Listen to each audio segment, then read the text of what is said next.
And you may notice suddenly this is called, now, oh, by the way, there's been a lot of talk about mindfulness here. I just wanted to mention I never use the word mindfulness except when I explain why I don't use it. There's nothing wrong with mindfulness, it's just that my preference is to call it presence. Reason being, to me, mindfulness implies that your mind is full, and we don't want that. So, but if you're very welcome to use, it's perfectly fine to use that word, it's just my preference is presence. So what arises here is presence. When you become aware of your sense perceptions, there needs to be less thinking and more presence. So thinking subsides with that alertness that arises, and don't let it just be words now as I speak. You can verify in yourself that there can be a subtle shift from being involved in thinking into suddenly being fully here with your attention. So little thought now, because you can't be fully aware and be thinking. Now the next step down into the now is, as you become more aware of your sense perceptions, you may also sense the simple but beautiful fact that you are alive. And how do you sense that? That sometimes comes naturally as thinking subsides somewhat, alertness remains, and you can feel that there is an aliveness pervading your entire body. Subtle, somewhere, but you can sense that in your arms, your legs, your feet, there is an aliveness. And that can become part of your experience of the now. So now you begin to be present, what we could call present within and present without. So you can sense your own aliveness. If you can't sense it, ask yourself, for those few people here, probably very few, who cannot sense the inner energy field of the body, what I call the inner body, I ask sometimes, if you close your eyes, hold your hands like this, and ask yourself, how can I know without looking or moving my hands whether my hands are still there? It's a funny question. How can I know without looking at my hands or moving my hands or touching anything, how can I know that my hands are still there? And at that moment, you cannot get a conceptual answer for that. You can only get an experiential answer by suddenly experiencing an aliveness inside your hands. And your attention has moved from thinking, has disengaged from the movement of thought, and is flowing into your hands. And in the same way, if you can feel your hands, you can feel your feet at the same time. And that you can feel the entire body as a subtle energy field. And that's a lovely place to be. And that you begin to be more rooted in the now. And you are present within and without. Being in the body, I call that sometimes an anchor for staying present. It can be helpful because the mind is the egoic mind, the unconscious mind is very clever, and if you don't, especially as you begin to practice presence, if you don't have an anchor for the present moment, the mind will very quickly come in with a thought. And that thought could be anything, but it will claim to be extraordinarily important. And it will say, follow me. You need to think about this. This requires your immediate attention at 3:30 in the morning in bed. And that thought, of course, may proliferate into other thoughts. Anxious thoughts, regretful thoughts. What about my whole life? I have to work out my life. It's all been useless. What have I done with my life? What about my life? What is my life?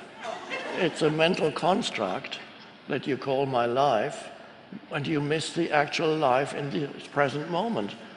But so you need to know that your thought it's very seductive and hypnotic, and it will come in and grab your attention again if you don't know what it's doing. But if you know that this is what it's doing, then you can say, oh, not just say it, you can just be aware that there's another thought that wants to come in. And at that moment when there's an awareness, you don't have to follow the thought. You can just allow it to pass through your mind, and then it's gone again. And then you can say, my choice is to have my attention in the body, and you don't even have to verbalize that. The choice comes, you know that this is your choice, and then you're no longer suffering from an unpleasant, sleepless night. You're actually having a wonderful meditation and not asking that this moment should be any different from the way it is. And you sense the aliveness in your energy field. That's your life. And the present moment, the aliveness of the present moment. And then perhaps, and now, we can go even deeper. Sense perceptions, acknowledging, appreciating, feeling the energy field in the body. All these things arise in the present moment. And have you missed anything? What is it that makes up the totality of the present moment? It is sense perceptions, feelings. There may be thoughts too, coming and going. You don't have to follow them, but they still come and go, some thoughts. And then there are spaces in between the thoughts. And this is extraordinarily important, to discover that there is such a thing in you as a space between one thought and another. So there's no longer an uninterrupted stream of thinking. Suddenly, you become aware of a space. And that feels extraordinarily good and powerful, and you feel then really you come to yourself.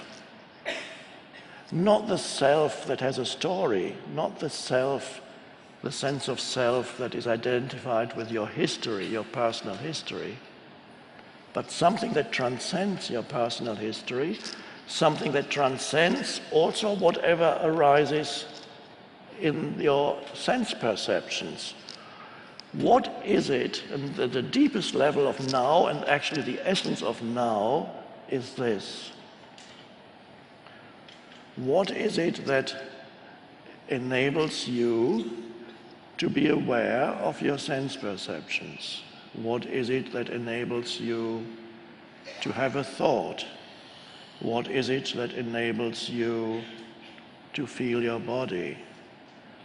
So there's something else there that's not a thing, and we could call that your presence, or we could call that the space of awareness, or we could call that consciousness itself. And the most wonderful thing in your meditation is the discovery of yourself not as a person with a limited history, that dimension still exists, but there is a deeper dimension in you where whatever happened to the person, good or bad, is transcended and becomes irrelevant. A deeper sense of beingness or self, when you can realize that that which makes your sense perception possible, any thought possible, any emotion possible, is the fact that there is the light of presence in you. In that light of presence, you perceive this room. In that light of presence, a thought comes and goes. If too many thoughts come and you no longer have any gap in thoughts, the light of presence becomes obscured. It's still there, but it's like a totally cloudy day. You can't see the sun anymore. It's still filtering through, but you don't know it. All you see is the clouds. And that's normal, the destiny for millions of humans still on the planet. All they know is the stuff in their minds. The entire sense of self is derived from the stuff in their mind. Dreadful fate. But nobody tells us that it's dreadful. It's so normal. If you're born in a mental asylum, then you don't know that everybody's insane because everybody's the same.